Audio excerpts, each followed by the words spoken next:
Hi, this is Adam Coleman with Wyndham Capital Mortgage. I'm following up on our HomeBot newsletter, and the main point of HomeBot is to really allow you an easy place to track the equity that you have in your current home.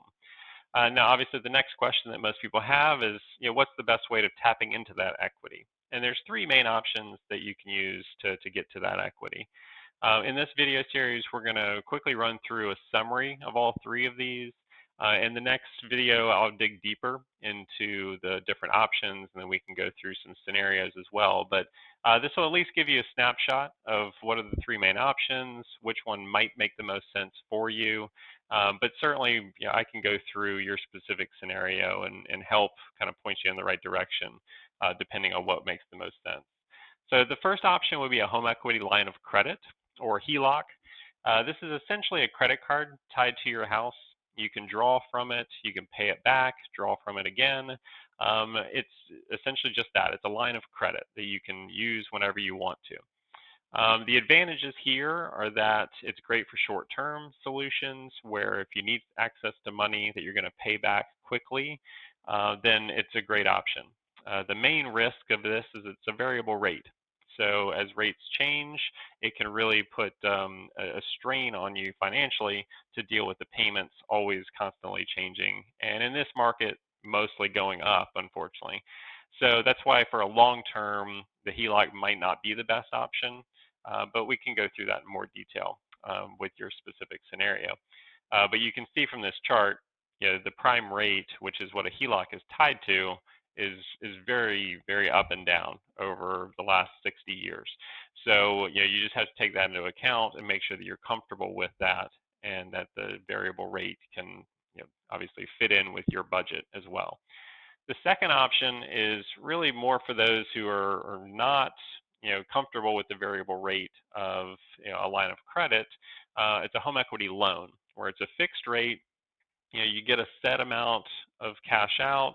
You know exactly what term it is, whether it's 15, 20, or 30.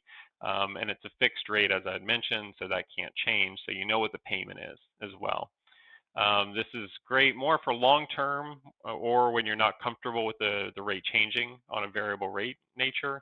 But the disadvantage is that the rate is very high in most cases compared to the three options. It's almost always going to be the highest rate out of these three different ways of tapping into equity.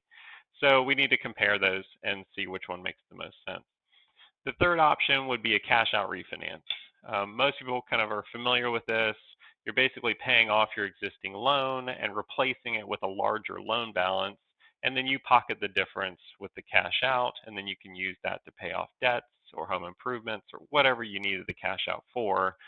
You're still left with just one mortgage, one payment, typically fixed rate, although you could get a variable rate on a mortgage if you wanted to, but the majority of people end up doing a fixed rate, fixed loan term. You know what the payment's going to be. It's the same exact thing as your first mortgage right now, so you kind of understand that structure. The downside is if the current refinance rate is drastically higher than your existing first mortgage rate, then it depends on how much cash out you needed, how much higher it is, to determine if it makes more sense to go with the cash out or the line of credit or the second mortgage or the HELOC or the home equity loan, I should say. So that's obviously the three main options. We'll go through that in much more detail as we go through this.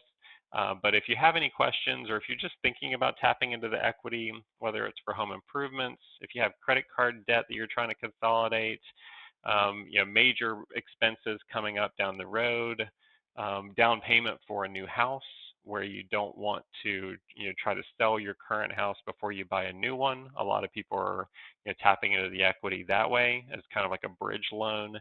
There's a lot of different options, a lot of different reasons for cash out. But if you have any questions, please give me a call or shoot me an email, and we can go through your specific scenario in a lot more detail and decide which of these might make the most sense for you.